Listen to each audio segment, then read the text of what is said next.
আপনারা চাদর পরেন না? শীতকালে রাসূল সাল্লাল্লাহু আলাইহি ওয়াসাল্লাম চাদর পরতেন। রাসূল সাল্লাল্লাহু আলাইহি ওয়াসাল্লাম নাজরান দেশ থেকে আনা একটা চাদর পরেছেন, গলিজুল হাশিয়া। যেই চাদরের এই কর্নারের ডিজাইনটা ছিল খসখসে। কি ছিল? হঠাৎ এক বেদুইন এসে রাসূল সাল্লাল্লাহু আলাইহি ওয়াসাল্লামের চাদর ধরে টান দিল। টান দেওয়ার সাথে সাথে রাসূল সাল্লাল্লাহু আলাইহি ওয়াসাল্লামের ঘাড়ের এই চামড়া ছিঁড়ে গেল। এই খসখসে যেহেতু ডিজাইন চাদরের, ওই খসখসে ডিজাইন ঘাড় আর কাঁধের এখানে যখন টান খেলো, ওই খসখসে ডিজাইনের দাগ বসে গেল, রাসূলের চামড়া ছিঁড়ে গেল ঘাড়ের। সে টান দিয়ে বলে, ইয়া মুহাম্মদ মুরলি মিন মালিল্লাহ। আসছে ভিক্ষা করতে, মূলত ভিক্ষা চাওয়ার ডিজাইন দেখছেন? যার কাছে ভিক্ষা চাবে চাদর ধরে টান টান এসে বলে, বেদুইন তাদের মধ্যে সভ্যতা ছিল না।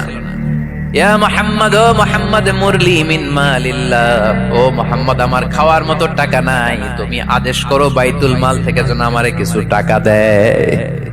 আসছে ভিক্ষা করতে। ভিক্ষা করতে আইসা চাদর ধরে দিছে টান, ঘাড়ের রক চামড়া ছিঁড়ে গেছে। রাসূল সাল্লাল্লাহু আলাইহি ওয়াসাল্লাম ব্যথা পেয়েছেন। ফালতাফাতা ইলাইহি রাসূলুল্লাহ, আল্লাহ রাসূল সাল্লাল্লাহু আলাইহি ওয়াসাল্লাম তার দিকে তাকালেন, তাকিয়ে ফাদাহিক একটা মুচকি হাসি দিলেন। আমি রাস্তা দিয়ে চাদর গায়ে দিয়ে হাঁটতেছি, এক ফকির আইসা কয়, ভিক্ষা দেন, টাকা দেন বলে আমার চাদর টান দিছে, আর ওই চাদরে আমার ঘাড়ের চামড়া ছিঁড়ে গেছে। কি করবো আমি? আপনি কি করবেন? হ্যাঁ, কোনি? আচ্ছা, তা আমরা ঠিকই ওরে ধরে মাইর দিতাম, তাই না? আজকে ওর একদিনকে আমার একদিন বর্তা বানাই ফেলতাম ওরে পিটায়, রাগের চোটে, ঠিক কিনা?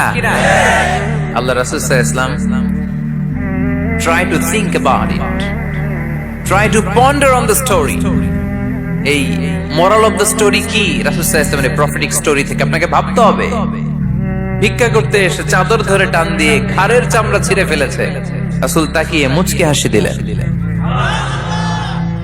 মুচকি হাসি দিয়ে বললেন, যাও বাইতুল মাল থেকে কিছু সম্পদ ওরে দিয়ে দাও।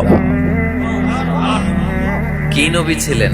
তার মানে উনার গায়ে যত আঘাতই আসতো কখনো উনি রাখতেন, তবে মাঝে মাঝে রাখতেন। যদি আল্লাহর বিধান লঙ্ঘিত হতো তখন বিশ্বনবী রেগে যেতেন।